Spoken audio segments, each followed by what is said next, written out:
محبت دشمنی ها نابود و خنثی می شود. با محبت دشمنی ها نابود و خنثی می شود. زندگانی بهر صلح از جنگ و نفرت تا به کی. افغانستان کشوری است و در حال از روز جهانی صلح تجلیل میکنیم که دروازه مکاتب برای دختران بسته است. ما فقط یک پیام خلاص به امارت اسلامی افغانستان داریم که لطفاً دروازه های مکاتب را برای نیم قشر از جامعه باز بکنین. در جامعه‌ای که ما از صلح صحبت میکنیم، زمانی که دختر خانم ها به مکتب نروند، او جامعه را ما گفته نمیتونیم یا فضای صلح آمیز گفته نمیتونیم. پس بیاین این قفسی را که در مقابل خواهران ما قفسی را که ایجاد کردیم این را باز بکنیم و بگذاریم که نونهالان ما، دخترانی که مادران آینده وطن می باشه، یا بتونن به درس تحصیل خود دوباره ادامه بدهند.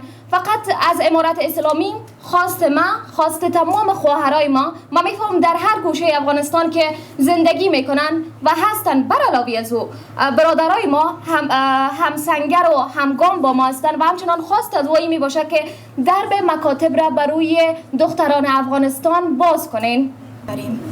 شماره 1: ما جمعی از خواهان صلح عادلانه و تداوم آن با در نظر داشته ارزش‌های اسلامی، اجتماعی، سیاسی و فرهنگی هستیم. شماره 2: ما خواهان مشارکت زنان در تمام عرصه‌ها هستیم تا باشد زنان که نصف پیکر جامعه را تشکیل می‌دهند در آبادی و ترقی کشور سهم داشته باشند. 3: علمای افغانستان از طریق منابر و القاط تنویری ایشان برای ایجاد فضای صلح، اخوت و رعایت اساسات عدالت اجتماعی که امان و اساس دین مبین اسلام است ذهنیت سازی نمایند. شماره 4: رهبران محلی، دانشمندان، روشنفکران، جوانان و فعالان مدنی باید همه روی همبستگی و وحدت ملی تمرکز کنند و هر نوع تفرقه های سمتی، زبانی و حزبی را به دور گذاشته روی منافع ملی و مردمی بیندیشند. شماره 5: ما نهادهای فوق‌الذکر برای ترویج فرهنگ همدیگر پذیری، عدالت اجتماعی و تسامح آماده عمل هستیم و از طریق اعضای خود در تمام ولایات کشور فعالیت نموده و این پیام را توسعه می‌بخشیم.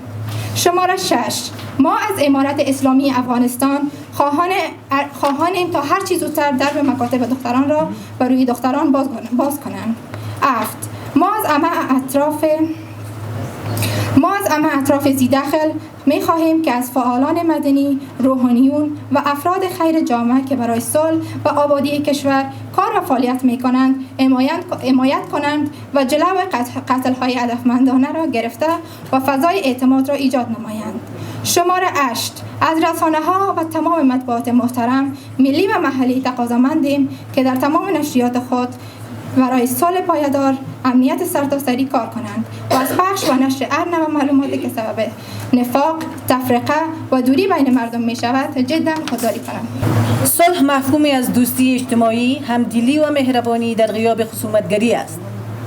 صلح یک آرمان جهانی تلقی می شود و جهان همه ساله از 21 سپتامبر من حیث روز جهانی صلح تجلیل و عمل می آورند.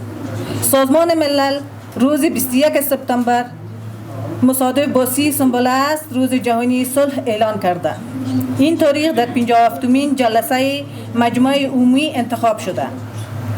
ظهور و بروز صلح جهانی مبنی بر حسن نیت، مدارا و احترام به حقوق و منافع متقابل دولت‌ها و ملت‌ها در چارچوب منشور ملل متحد، قوانین و الزامات حقوقی و بین المللی، حقوق بشری و نیز اجماع نظر دولت‌ها و کشورها در جهت نهادی نکردن صلح جهانی و پرهیز از انحصار طلبی و افراط خواهی است.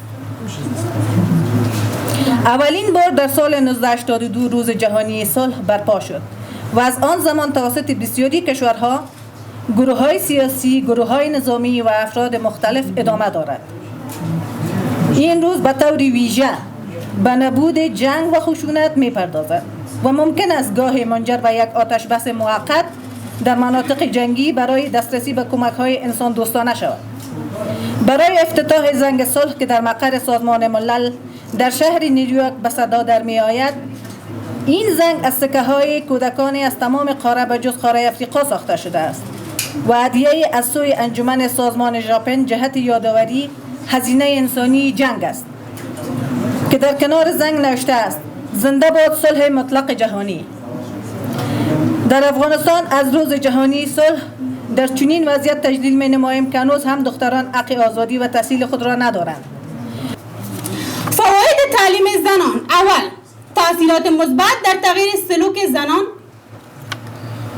دوم، رسیدگی خوبتر به عبادات و به میان آمدن فضای خوشگوار در خانه.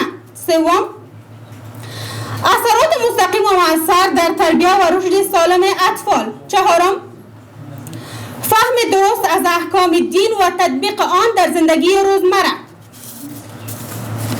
پنجم، زنانی که نصف جامعه را تشکیل می‌دهند در صورتی که به علم و دانش آراسته شوند از غیبت، بدگویی و حسادت‌های بیجا محفوظ می‌گردند. ششم، با وجود آمدن فضای احترام در فامیل و از بین رفتن توهین و تحقیر. هفتم، با وجود آمدن نظم اقتصادی در فامیل و جلوگیری از اسراف. هشتم، عمل به امر خداوند جل جلاله و ارشادات پیغمبر اکرم صلی الله علیه و سلم و فراگیری علم حلال و حرام.